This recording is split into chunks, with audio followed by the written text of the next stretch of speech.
Number 287।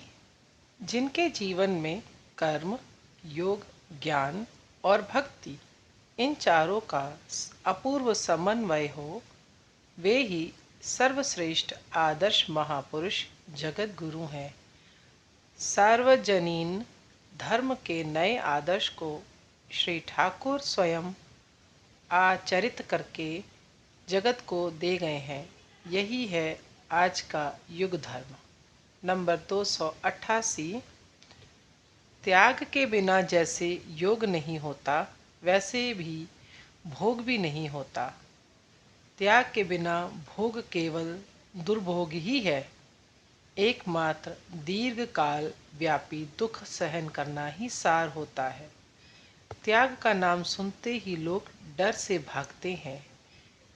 वे धारणा ही नहीं कर सकते हैं कि त्याग में कितना सुख है।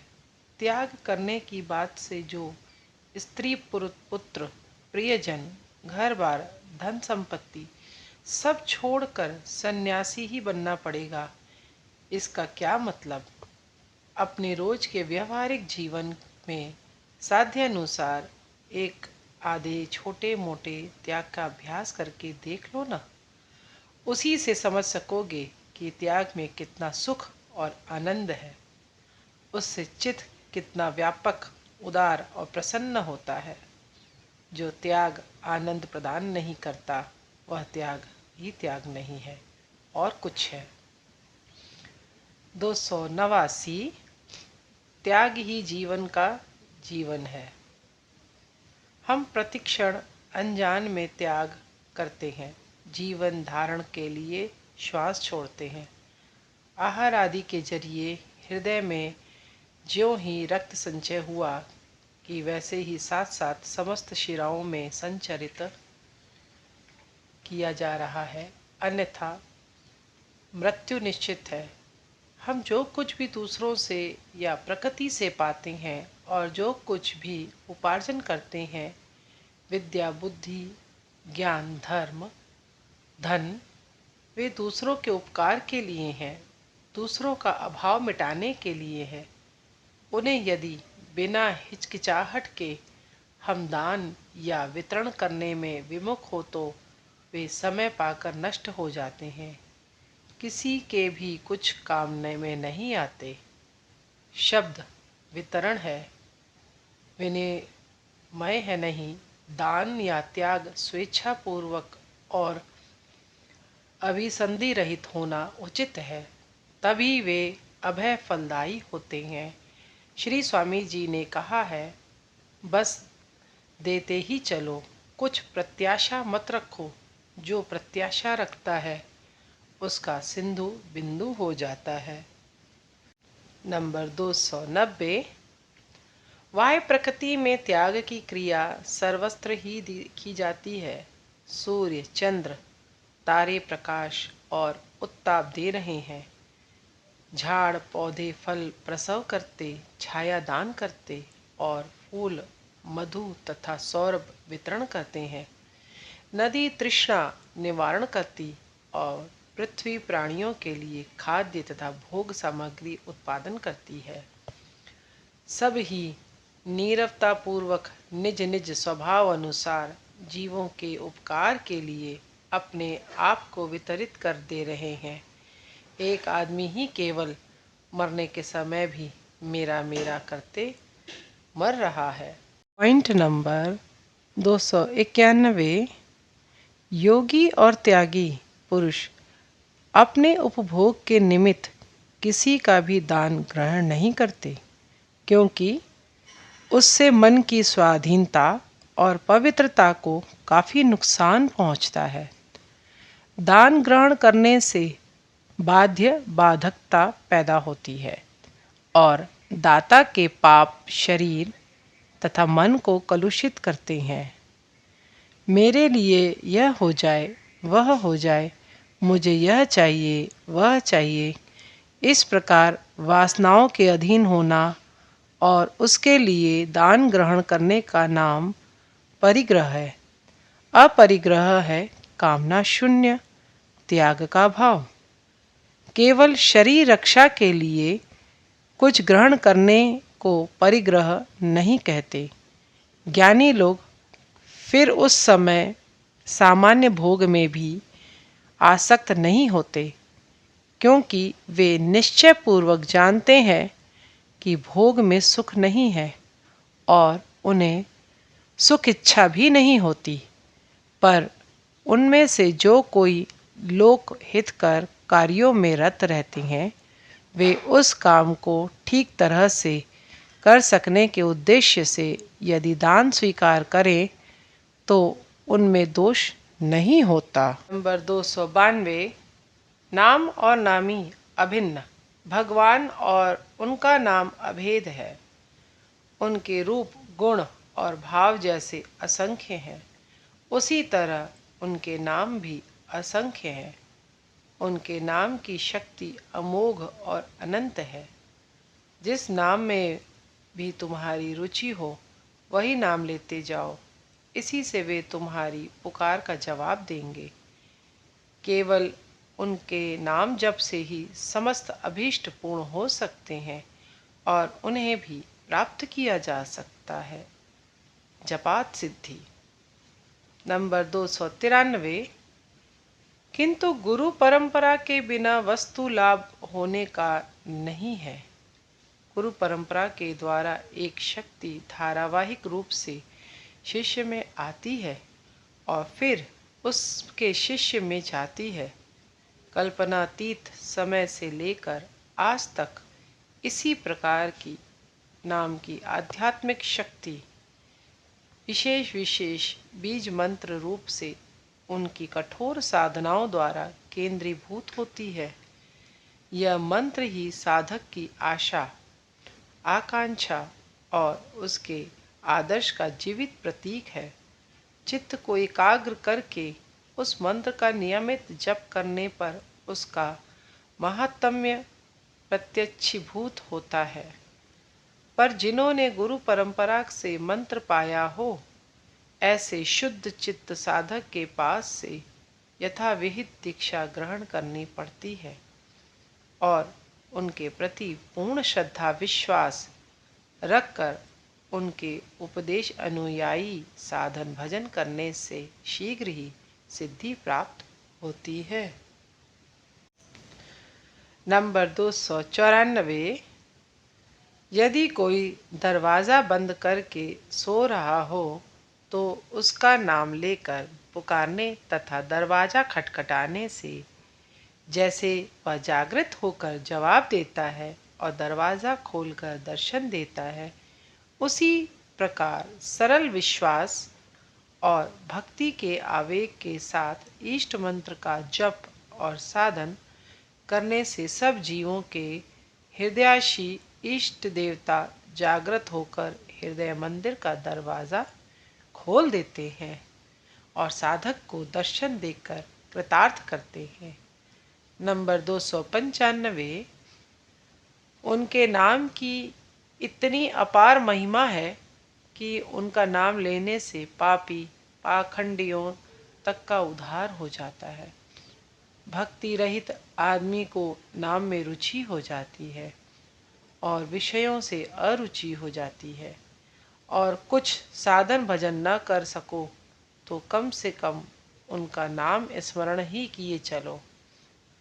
उनके पास व्याकुल होकर प्रार्थना करो, मन को बल मिलेगा, शांति मिलेगी और उनकी कृपा से समय पर प्रेम भक्ति के अधिकारी होगे।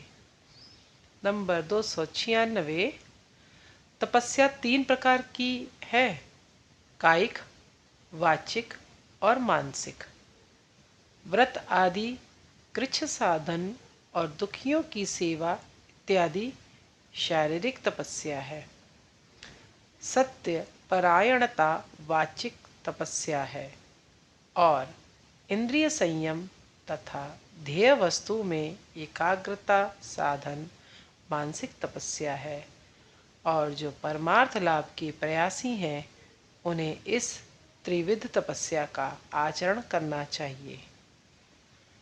नंबर 297। धर्म कहने से ईश्वर की उत्कट चाह और उनका अभाव बोध समझा जाता है। उसी चीज का अभाव हमें तीव्रता पूर्वक महसूस होता है, जिसके न मिलने पर प्राण धारण असंभव हो, जैसे वायु, अन्न, वस्त्र, वास स्थान। हम क्या सचमुच में भगवान को उसी तरह चाहते हैं? बात तो यह है कि हम उन्हें छोड़कर और सब कुछ चाहते हैं, क्योंकि हमारे जीवन धारण के लिए रोजाना का जो साधारण अभाव है वह बाह्य जगत से ही पूर्ण हो जाता है। जब हमें ऐसी किसी वस्तु की ज़रूरत होती है तो बाह्य जगत से कभी सिद्ध होने वाली नहीं है। जब अंदर की भूख प्यास मिटाने की ताकत उनमें नहीं है, ऐसा समझ पाते हैं, तभी हम अपने अंतर की ओर तो ताकते हैं और वही खोजते हैं। जब हम दुख भोगते भोगते अपने हार्ड हार्ट से शिक्षा पाते हैं कि जो कुछ कर रहा हूँ सब बच्चों का खेल है, जगत स्वप्न के समान मिथ्या है, अपना समझकर जिसको पकड़ता हूँ वही हाथ से खिसक जाता है, तब ऐसी कोई नित्य वस्तु के लिए प्राण व्याकुल होते हैं जिसे पाकर सब दुख और अभाव जड़ से दूर हो सके। वह वस्तु है एकमात्र परमेश्वर। इस प्रकार की मन की गति धर्म की प्रथम सीढ़ी है। विषयों में वैराग्य और ईश्वर का अभाव बोध। नंबर 298। श्री मद्भागवत में सर्वनाश के कारण स्वरूप अधर्म की वंश परंपरा इस तरह से वर्णित है। अधर्म की स्त्री है मिथ्या, उनका दंभ नामक पुत्र व माया नाम की एक कन्या होती है। वे परस्पर विवाह करते हैं और उनमें लोभ नाम का पुत्र और शठता नाम की एक कन्या होती है। इनके सम्मिलन से क्रोध और ईर्ष्या उत्पन्न होते हैं। कली उनका पुत्र और दुरुक्ति है कन्या। कली दुरुक्ति के गर्भ से भीति नाम की कन्या और मृत्यु नामक पुत्र को पैदा करता है। यातना और नरक उनकी ही संतान है। नंबर 299। फिर धर्म, अर्थ, काम, मोक्ष रूपी चतुर्वर्ग की प्राप्ति का कारण स्वरूप धर्म का परिवार वर्ग भी कहा गया है। इस तरह ये 13 बहनें धर्म की पत्नियां हैं। श्रद्धा, मैत्री, दया, शांति, तुष्टि, पुष्टि, क्रिया, उन्नति, बुद्धि, मेधा, तितिक्षा, लज्जा और मूर्ति। इनमें से श्रद्धा सत्य, मैत्री प्रसाद, दया अभय, शांति शम, तुष्टि हर्ष, पुष्टि गर्व, क्रिया योग, उन्नति दर्प, बुद्धि अर्थ, मेधा स्मृति, तितिक्षा गंगल और लज्जा विनय नाम के पुत्रों को प्रसव करती है और समस्त पुण्य के उत्पत्ति स्वरूप धर्म की सबसे छोटी स्त्री मूर्ति ईश्वरीय शक्ति युक्त नर और नारायण ऋषि को जन्म देती है। नंबर 300। हृदय और मस्तिष्क में द्वंद्व उपस्थित होने पर हृदय की बात ही सुनो। मस्तिष्क है बुद्धिवृत्ति, ज्ञानेंद्रिय का प्रधान केंद्र। सब विषयों का ज्ञान लाभ करने की उपयुक्त मानसिक शक्ति हम उसी से पाते हैं। हृदय है मम स्पर्शी समस्त भाव, आवेग और अनुभूति का केंद्र। मस्तिष्कवान लोग नानाविध शास्त्र, विद्या और विज्ञान में पारदर्शी, पंडित, उपदेष्टा, तीक्ष्ण बुद्धि, कुशल तथा अनेक विषयों में दक्ष होते हैं। हृदयवान लोग दया, उदारता, पर दुख में सहानुभूति, सब जीवों पर प्रेम आदि सद्गुणों से भूषित होते हैं। हृदय ही मनुष्य को सर्वोच्च भावों की प्रेरणा देता है और आत्म अनुभूति के राज्य में ले जाता है, जहाँ बुद्धि विचार आदि को प्रवेश अधिकार नहीं है। विद्वान व्यक्ति स्वार्थी, निष्ठुर और जघन्य प्रकृति का हो सकता है, पर हृदयवान व्यक्ति प्राणांत दशा में भी उस स्वभाव का नहीं हो सकता। नंबर 301, जितने तरह से हो सके हृदय वृत्ति का ही अनुशीलन करो। हृदय ही प्रेम गंगा की गौमुखी है। हृदय के भीतर से ही भगवत वाणी सुनी जाती है। हृदय गुफा में ही वे दर्शन देते हैं। उन्हें प्राप्त करने के लिए ज्ञान, भक्ति, मोक्ष प्राप्ति के लिए शास्त्र ज्ञान या पढ़ाई लिखाई की ज़रूरत नहीं। किताब पढ़कर चरित्र गठन या मनुष्य की तैयारी नहीं होती। पंडित मूर्ख ही पैदा होते हैं, ग्रंथ नहीं ग्रंथी। गांठ बंधन, ऐसा श्री ठाकुर कहते थे। नंबर 302, खासकर आधुनिक शिक्षा तो मानो खिचड़ी ही है। अनेक मानसिक अजीर्ण पैदा करती है। पास करना नहीं, गले में पाश डालना है। किंतु हाय, पास का कितना मोह हमें पकड़ बैठा है। जीवन के सर्वश्रेष्ठ समय, यौवन की सब मानसिक और शारीरिक शक्ति हम उसी में लगा देते हैं। अर्था अभाव होते हुए भी उसके लिए महाकठिनाई से पैसा इकट्ठा करते हैं। कितना शारीरिक कष्ट और मानसिक उद्वेग सहन करते हैं।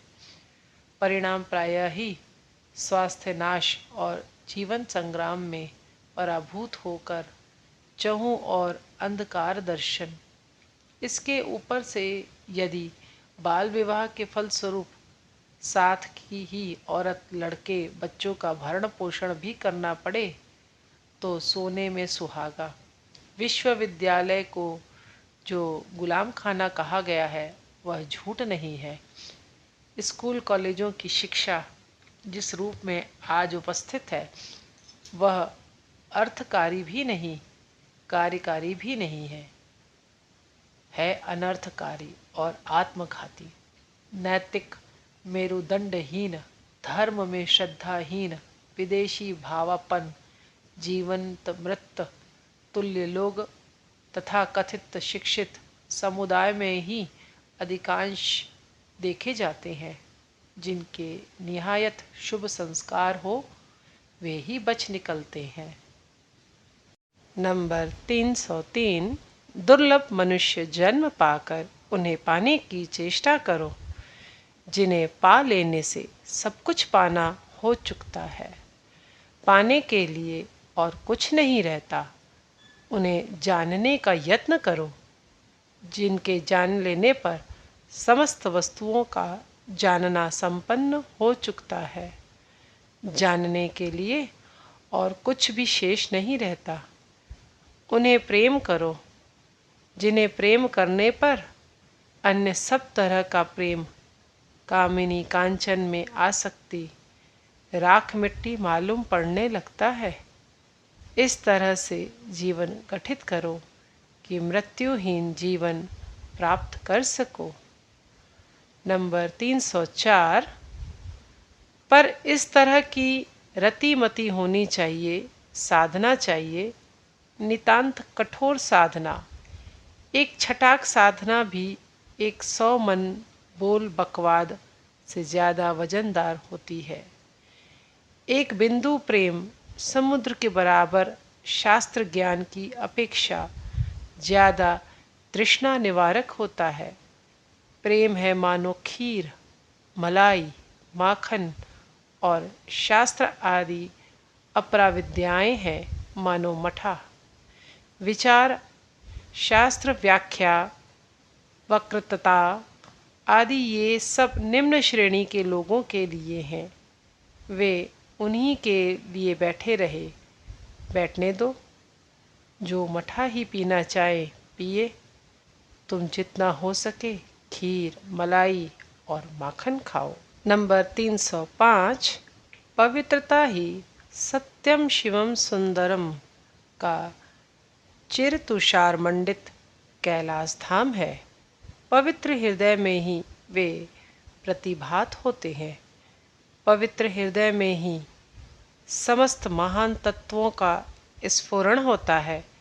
यही जो परमाणु तत्व, पंचतंत्र, तन्मात्र तत्व, देह तत्व अर्थात देह के भीतर क्या होता है, क्या नहीं होता, और उनमें व्यतिक्रम होने से क्या क्या रोग होते हैं, नक्षत्र समूह की गति और क्रिया, पदार्थ विज्ञान, ज्योतिष शास्त्र आदि का आविष्कार हमारे योगी ऋषियों ने अनेक युग पूर्व ही कर डाला था।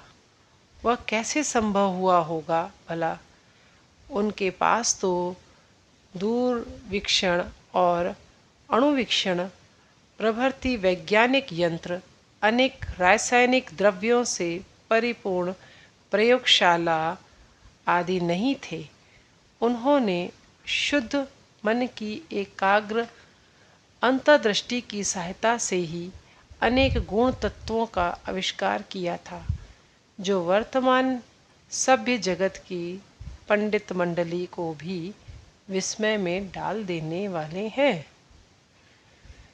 नंबर 306।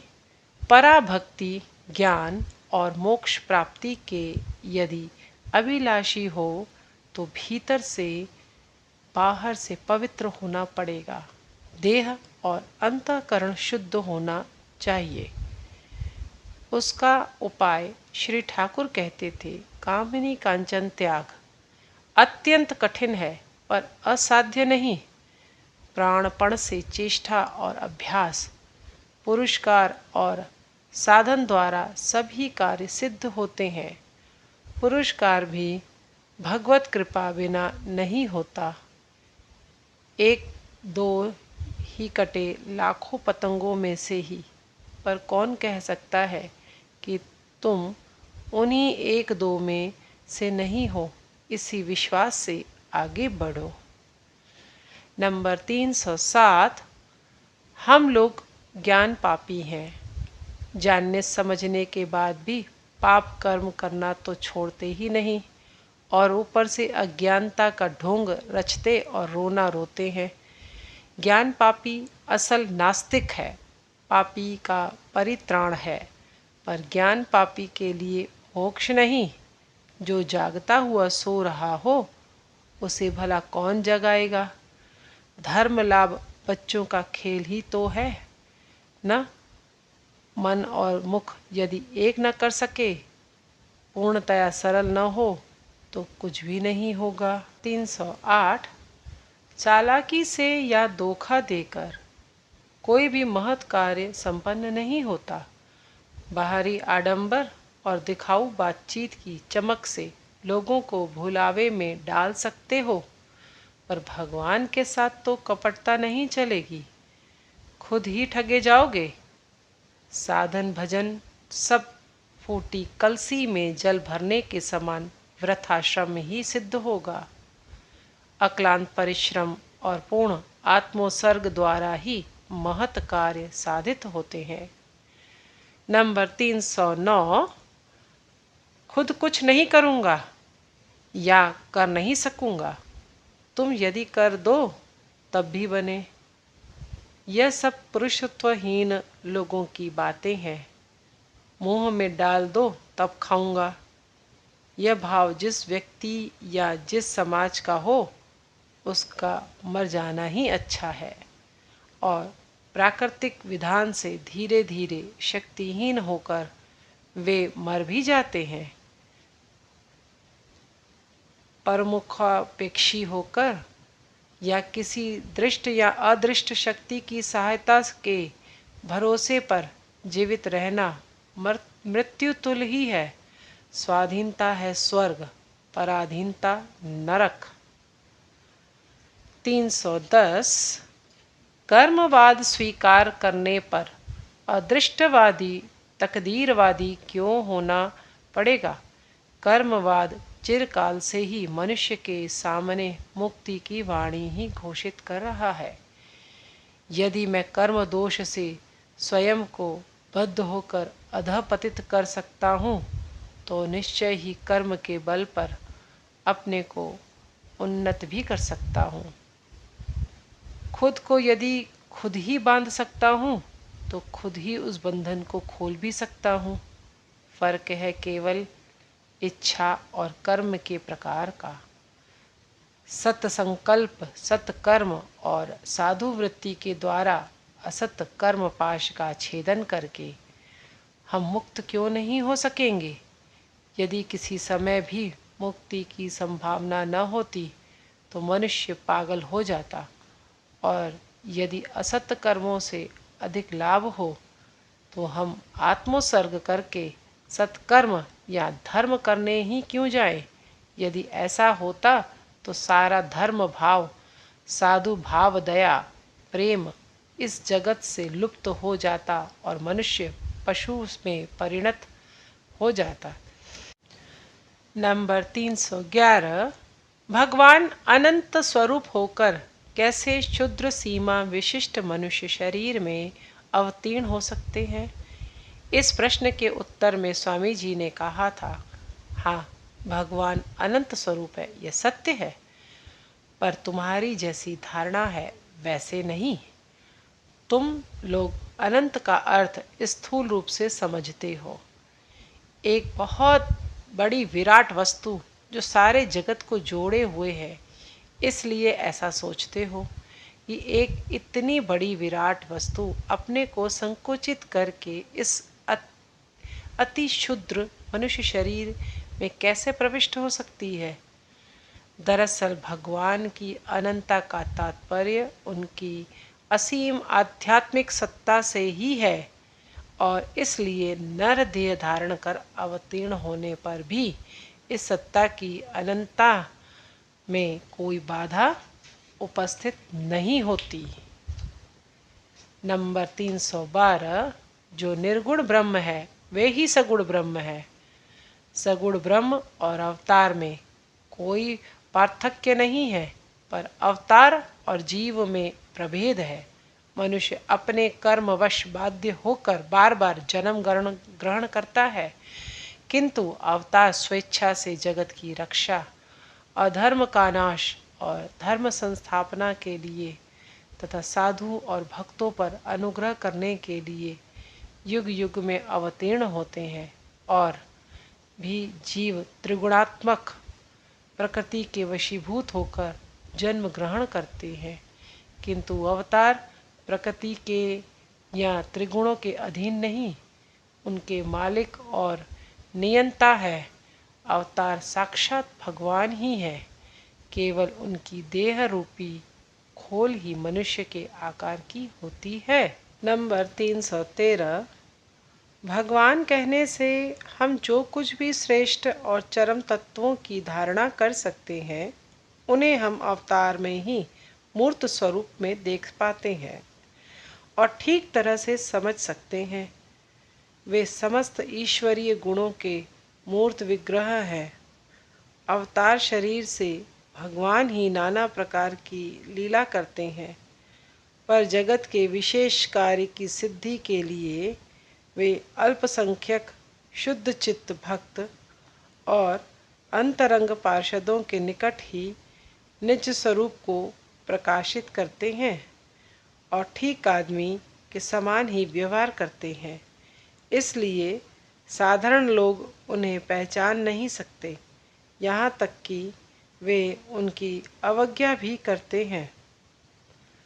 नंबर 314। पुरस्कार और भगवत कृपा में किस तरह सामंजस्य हो सकता है? ये दोनों परस्पर विरोधी ही मालूम पड़ते हैं, पर ऐसा नहीं है। पुरस्कार भी परमेश्वर का ही दान है, उनकी ही कृपा। पौरुषहीन भक्त निचले दर्जे का है। देखो, महावीर अर्जुन प्रहलाद कैसे वीर भक्त थे। हनुमान समुद्र पार करने में भी डरे नहीं, जय श्री राम कहकर एक छलांग में ही पार कर गए। प्रहलाद बार बार मृत्यु के सम्मुख होकर भी तिल मात्र विचलित नहीं हुए, तन्मय होकर विष्णु की शरण लिए रहे। इसलिए उन्होंने भी आविर्भूत होकर उनकी रक्षा की। अर्जुन का वीरत्व सर्वविदित है, पुराण में और भी कितने दृष्टा हैं। नंबर 315। वीर भक्त कहता है, मैं माँ की संतान होकर, ईश्वर का दास होकर किससे डरूं? मेरे लिए असंभव ही क्या है? वीर भक्त कहता है, जिस जग की शासिका माँ महेश्वरी है, उससे मैं किससे डर सकता हूँ? मैं भक्ति के बल पर ब्रह्ममयी की जमींदारी खरीद सकता हूँ। माँ, तू साधन समर भूमि पर आ, फिर देख लूँगा माँ हारती है या पुत्र। माँ, आज तुझे मैं समर में देख लूँगा, क्या मैं मरण से डरता हूँ? माँ, डंका बजाकर तुझसे मुक्ति धन छीन लूँगा, मेरी रसना झंकार करती है। काली नाम का हुंकार होता है, रण में आकर मुझसे जूझने की आज किसकी हिम्मत है? रसिक चंद्र द्विज कहता है कि माँ, तेरे ही बल से तुझको समर में जीतूंगा। श्री ठाकुर इसे ही कहते थे डकैत भक्ति। मार मार के माँ के रत्न भंडार को लूट लेना। नंबर 316। जिनमें पौरुष है उनके प्रति परमेश्वर सदैव होते हैं, उन्हें सहायता करते हैं। साहस, उत्साह और उद्यमहीन भक्त भोंदू और तामसिक स्वभाव का होता है। ऐसे लोग सोचते हैं ईश्वर का नाम सुबह शाम लिया, कुछ तो आनंद मिला, उनकी दया जब होने को होगी होगी, जो कुछ मिला वही काफ़ी है। इन लोगों में बहुत जन्मों के अंत में ईश्वर को पाने के लिए व्याकुलता पैदा होती है। ये है सेंध काटने वाले चोर, डर डर के ही मरते हैं। जो सामान्य कुछ मिल जाए उसी में संतुष्ट, फिर भी पक्का चोर होना चाहिए। जागते घर में चोरी है ना।